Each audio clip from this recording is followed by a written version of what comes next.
What is up, guys and gals, and welcome your asses back to a brand new edition and a brand new episode of the Build Doctor series here on Division 2.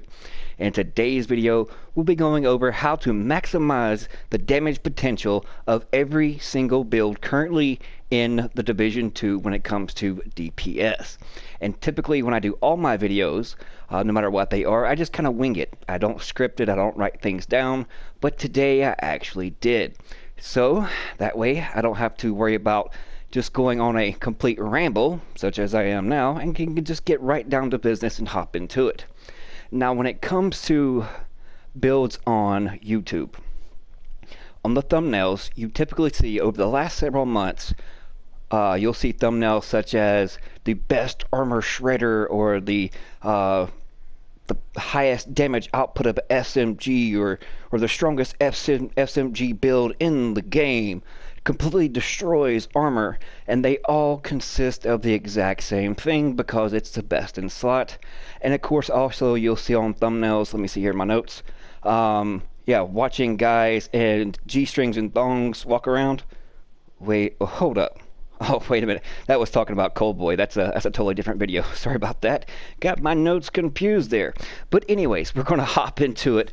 But what consistently comes about with these builds, you'll see this combination here. And this is not any exact spot. You can have these in any spot in the build you want to, in any slot, such as, you can put the two Walker Harrises in any slot that you want. The only ones that's consistent and has to be in these slots would be the Contractor's Gloves, which is a Petrov brand set, and of course the Overlord Fox's Prayer knee pads. But you'll see these two consistently on every single build, accompanied with two Walker Harris.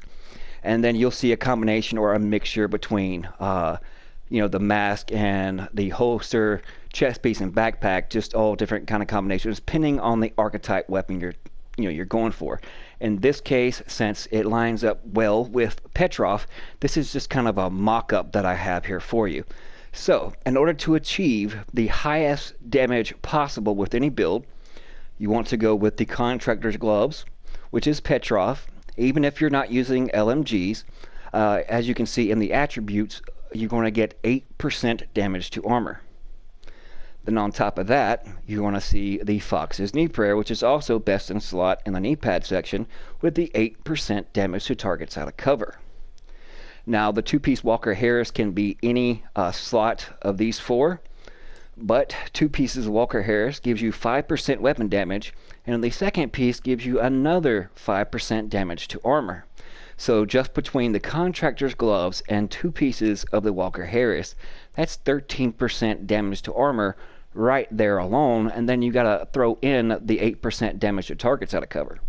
Now, how to achieve even more armor damage than that, then you just need a weapon.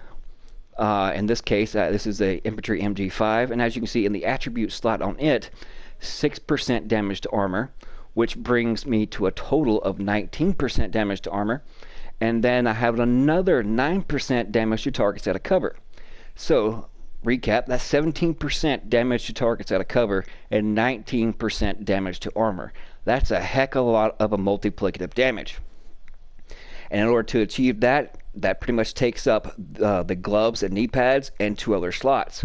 And that leaves you two slots to basically pick and choose what you want. In this case, since you want to accompany all that armor damage and damage to targets out of cover, typically on pure DPS with crit chance and crit damage. So with one piece of Seska, 10% crit chance, because we do not have the crit chance built in to our to our LMG, unlike SMGs where it has the built-in crit chance. And then of course one piece of Grupo that gives you 15% critical hit damage. Now, one can make the argument, if you're in a group, then you would want to put the Seska here down in the holster slot and instead go with the Coyote's Mask. Downside of the Coyote's Mask is, yes, the LMG is kind of like a mid-range kind of weapon, but the reticle is so large on it that you won't be as accurate from mid to long range, so you're not going to benefit really too much from the 0 to 15 meters with the critical hit damage unless you're already above that 53% critical hit chance. So that's why I went with the MG5 for the up close and personal battles, because it has unhinged on it.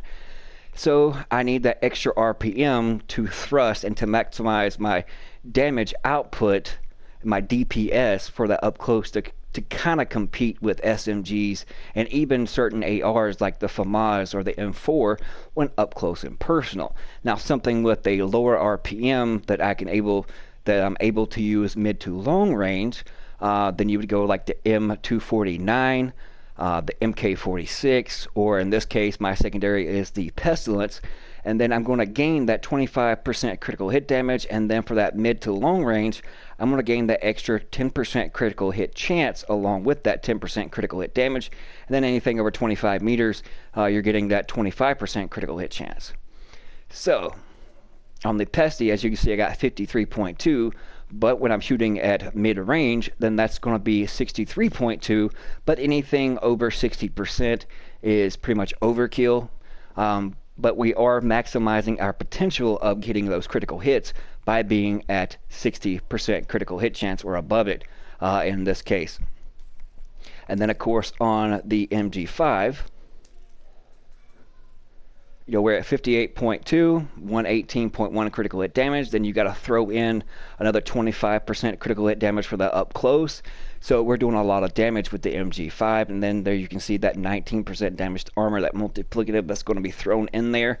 And like I said, this is just a mock-up, but you can, change out any of these pieces, where I have them here, whether it be the Sesko or the Grupa, throw in a Suck Me Off piece, which is going to go with SMGs if you're going that route. If you're going with ARs, then you can put a Fenris piece in any slot to go ahead and get that 10% extra damage there. You already got your Overlord and your Petrov, so you have rifles and LMGs covered. And basically whatever archetype weapon, you throw that in there. And then no matter what build weapon you're using, if you want to maximize that damage in DPS, it's just stacking damage to armor and damage to targets out of cover. So you do not need to click on any thumbnails whatsoever anymore, where they are just regurgitating builds from over the last several months and just changing out the thumbnail and putting something catchy and clickbaity on there, like, well, this is the build that I use that shreds armor, or this is the strongest build in the game, or strongest SMG in the game.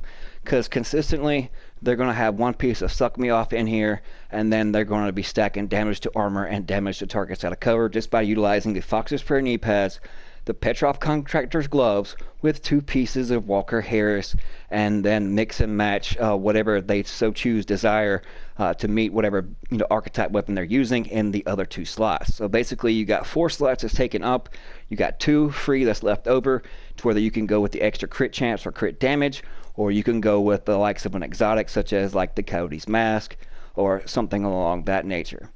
But I hope I haven't rambled on. I hope I haven't confused anybody. But consistently, if you want the most damage potential out of any build whatsoever, and this doesn't promote any kind of build diversity and definitely needs to be changed in the game, to where the Petrov and Fox's Prayer knee pads are kind of like a set all of their own that'll have the damage to armor, the damage to targets out of cover, but not give you any brand set bonuses. So that way it forces you to use like another pieces of Petrov. So it'd be if you want that LMG damage, and it'll take up that slot, and there'll actually be more build diversity and more creative thinking when it comes to making and designing builds besides just your cut and paste, because this is actually the best in slot when it comes to gloves and knee pads. And for that extra benefit of damage to armor is, of course, the 2 pieces of Walker Harris, and then to have damage to targets out of cover, and then damage to armor such as the LMGs, as you've seen here, to get the most bang for your buck. And then when it comes to SMGs, since they do have that baked in critical hit chance, you can achieve that more successfully on it. So you can do away with the Sesko piece here and actually go with the Coyote's Mask. and then you can still have the attribute of the damage to armor and the attribute slot on the SMG, so that way you're still at 19% damage to armor. You're going to lose a little bit to targets out of cover, but you can increase that damage output just by substituting, since that doesn't come on the attribute of an SMG, you can just substitute that for the Cody's Mask and increase your critical hit damage a lot further on an SMG than what you can on an LMG. But the sky's the limit. Definitely check it out. Let me know what you guys think and what you typically run to maximize your damage. But in this case, as far as the best in slot and just stacking damage to armor and damage to targets out of cover is actually the way to go when it comes to inflicting the most damage as possible. And secondary to that would be, of course, stacking critical hit chance and critical hit damage. But thank you guys so much for tuning in. Appreciate all the love and support. We'll see you guys fudging later.